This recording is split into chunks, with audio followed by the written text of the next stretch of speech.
coalition to preserve the Golden Crescent and Thousand Islands area. And we formed this coalition earlier this year because all of the towns along the lake, this end of the lake and the river, are experiencing the same problem with wind development. Now, even if you could argue that wind development is a good thing, and I'm an engineer and I would argue that it's never going to solve our problems, but putting that matter aside, the way these wind developers have approached these small towns is very distressing.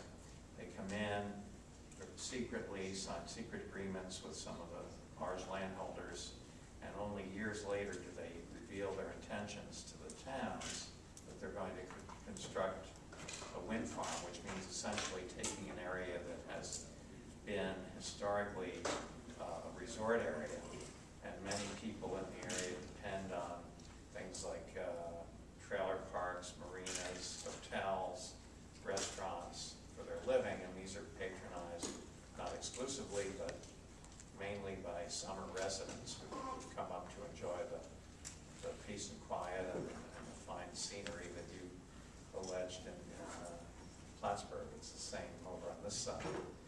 And I think there certainly are places, even if you were to agree that wind development is the way to go and it's going to save us from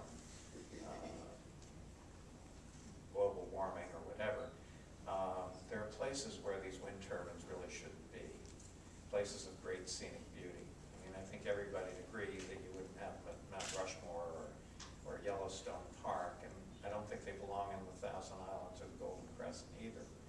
And it seems the impetus behind these developments is the huge subsidies that they receive from the federal government mainly, but also from the state of New York, which has gone along with this program. And my frustration, 3.5 years of fighting this thing, is that when I go to federal and state agencies, I get back the same propaganda that the American wind industry puts out.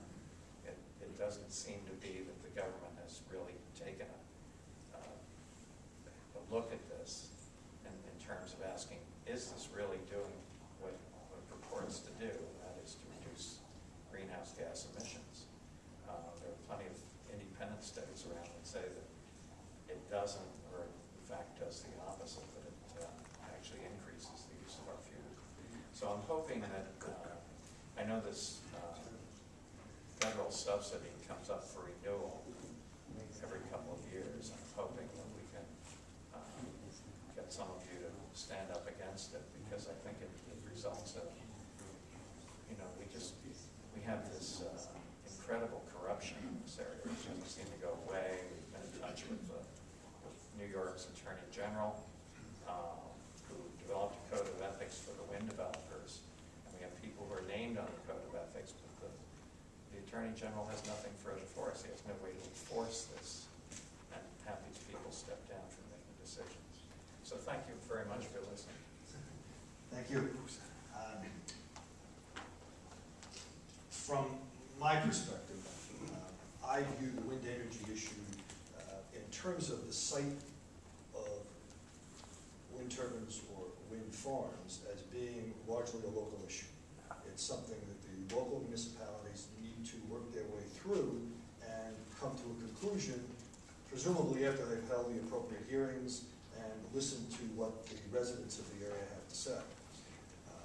In terms of the subsidy question, I think there is some debate about whether or not wind energy is effective. Personally, I think we need to be looking at all the possibilities. Wind, nuclear, biomass, everything that's available that we can look at, we need to be looking at as options to reduce our dependence on foreign oil. That, to me, is one of the critical issues, both environmentally and economically. If I may say, the dependence on foreign oil has very little to do with electrical energy production, because we don't use oil for more than about 1% of our electricity nationally. I understand that, but it's...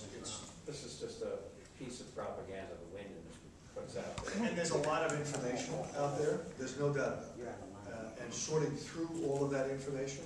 What troubled me most about what you said, actually, was the fact that when you speak to the government agencies, they are not giving you both sides of the coin, if you will. Yeah, that's what troubles me as well. And that, I think, is an issue, and we need to focus on that, because for people to make informed decisions, they need to have all of the information, not a piece of the information and not disinformation. So in that respect, on the issue of the subsidies, certainly as that comes up and I look at this information more, I'll certainly consider your position on it.